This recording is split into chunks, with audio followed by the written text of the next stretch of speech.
Nickelodeon Storytime Collection.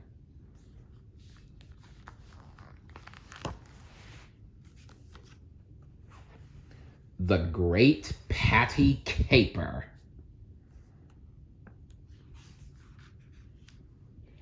It was a very special day for Mr. Krabs. SpongeBob, me boy, I have something important to tell you, he said. What is it, Mr. Krabs? SpongeBob asked. I finally found a way to keep Plankton from stealing me secret Krabby Patty formula, Mr. Krabs replied.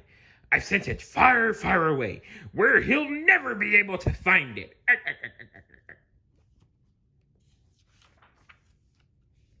That's great, Mr. Krabs, SpongeBob said. Then he frowned.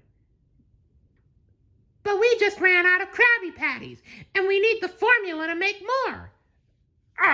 Tartar sauce, Mr. Krabs grumbled. The formula's all the way on the other side of the... The formula's all the way on the opposite side of the ocean. I'll get it, Mr. Krabs, SpongeBob said.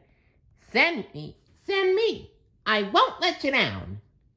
This is a very important mission, boy. The formula is in a safe deposit box in the ocean's largest and safest bank in way far out Townville, Mr. Krabs explained. He pulled out a key from his pocket. This is the key to the box. Guard it with your life, SpongeBob. Aye, aye, sir, SpongeBob said, determined to do his best. You got this, SpongeBob. Later that day, SpongeBob and Patrick boarded the Oceanic Express to go to way far out Townville. Little did they know, Plankton was following them. Remember, Patrick, SpongeBob said, this is an important mission. Keep your eyes open for any suspicious characters. SpongeBob and Patrick walked through the train to the dining car. Hey, SpongeBob, does that guy look suspicious to you? Maybe. Hey, SpongeBob, does that guy look suspicious to you? Patrick whispered. I think he might be spying on us. SpongeBob chuckled. Patrick was staring at his own reflection. Aw, Pat. Relax, Pat. I don't think he will give us any trouble. SpongeBob replied. A man walked up to them. I'm sorry, but the dining car is closed, he said in a snooty way. But we haven't even heard the specials yet, SpongeBob said. No, the dining car is over for you. Maybe for you, you must leave now. The man snapped. He grabbed SpongeBob and Patrick and tossed them out of the dining car. Rude. Well, that was certainly suspicious, SpongeBob exclaimed. Patrick, we'll have to find a safe place to store this for the night. He reached into his pocket for the key, but couldn't find it. The key! It's gone! He yelled. Uh-oh.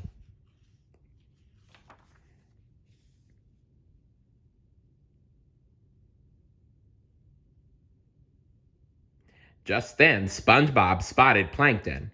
Plankton, you stole the key, he said. I just got here. I couldn't have stolen it. Yet, Plankton said with an evil grin. I don't believe you.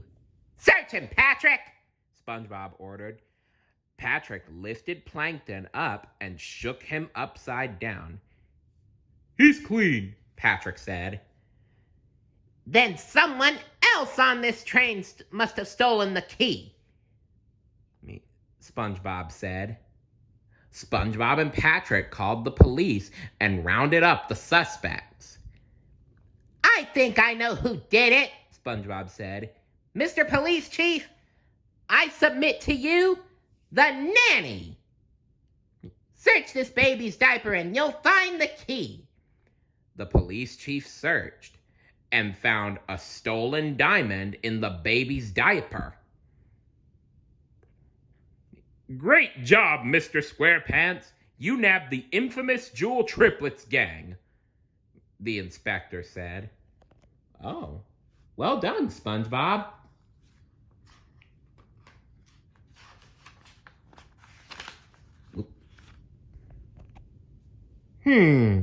If they didn't do it, then it has to be the butler, said SpongeBob. The butler always commits the crime. Shake him down. When the police chief revealed that the butler had been wearing a mask, the cop exclaimed, "It's Orrin J. Ruffy. He's an international fugitive wanted for stealing more than $75,000 worth of ham sandwiches." Thank you, Mr. SquarePants. Ham sandwiches?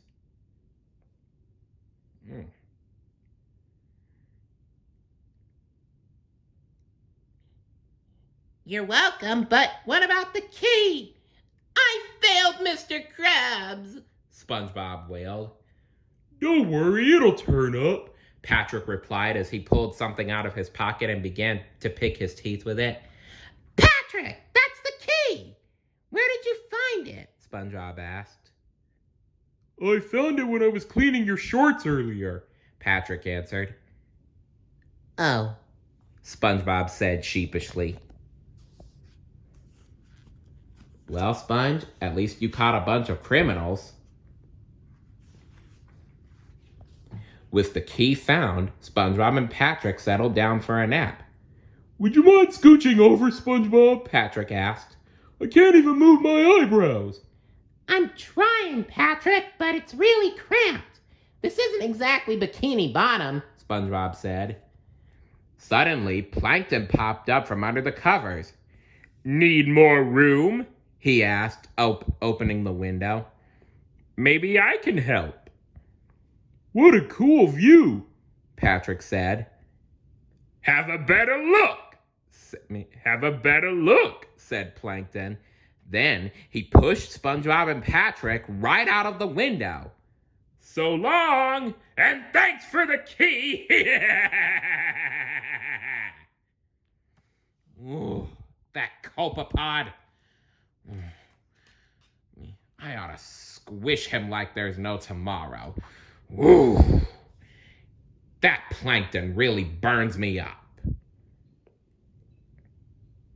What are we gonna do, SpongeBob? Patrick asked. Follow that train, SpongeBob said. They ran after the train until they came to the edge of a cliff. The train pulled away from them and followed the tracks into a canyon below. Uh-oh. Now what? Patrick asked. Not to worry, Patrick. I have an idea, SpongeBob said. He grabbed Patrick and jumped off the side of the cliff. Ah! Patrick screamed. But SpongeBob just smiled as he flopped and flapped and changed into the shape of a hang glider. They soon landed safely on the roof of the train. Way to think on your feet, Spongy boy.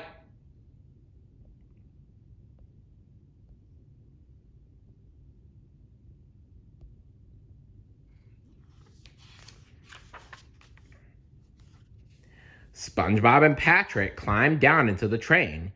They chased Plankton from one car to the next. You won't get away with this, Plankton, said SpongeBob. Finally, SpongeBob and Patrick chased Plankton all the way to the front of the train. All right, Plankton, end of the line, SpongeBob cried. For you, maybe, Plankton replied as he quickly unhitched the engine from the passenger cars.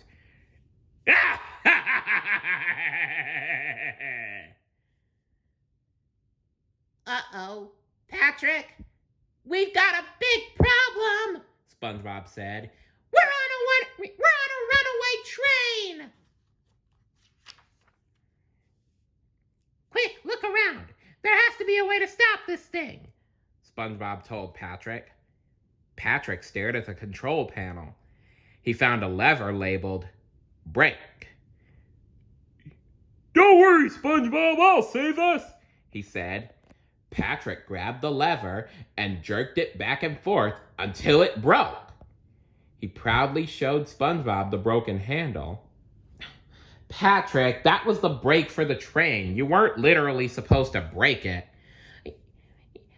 Patrick, you broke the brake! SpongeBob cried. It told me to, Patrick replied. No, it did not, Patrick. It's just telling you what the control was. That was the brake. That stops the train. The train kept speeding down the tracks, and SpongeBob and Patrick were helpless to stop it. It burst through a train station and looped through the dreaded twisted trestles.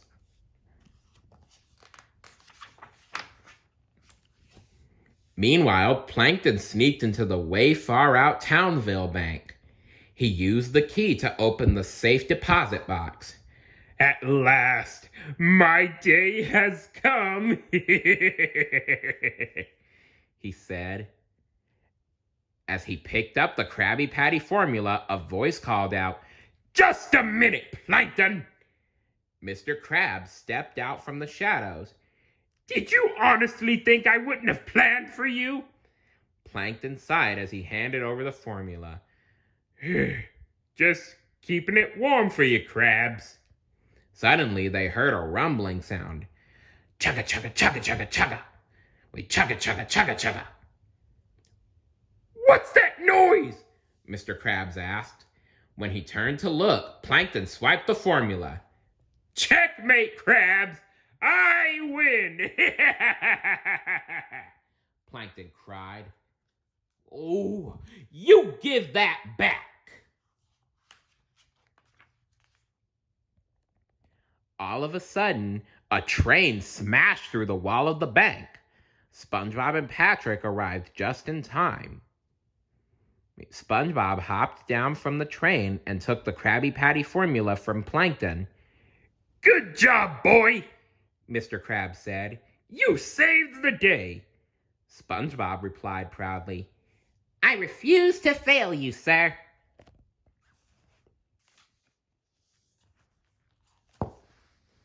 What did you think of this mystery adventure? And what would you do if you were in a situation like this?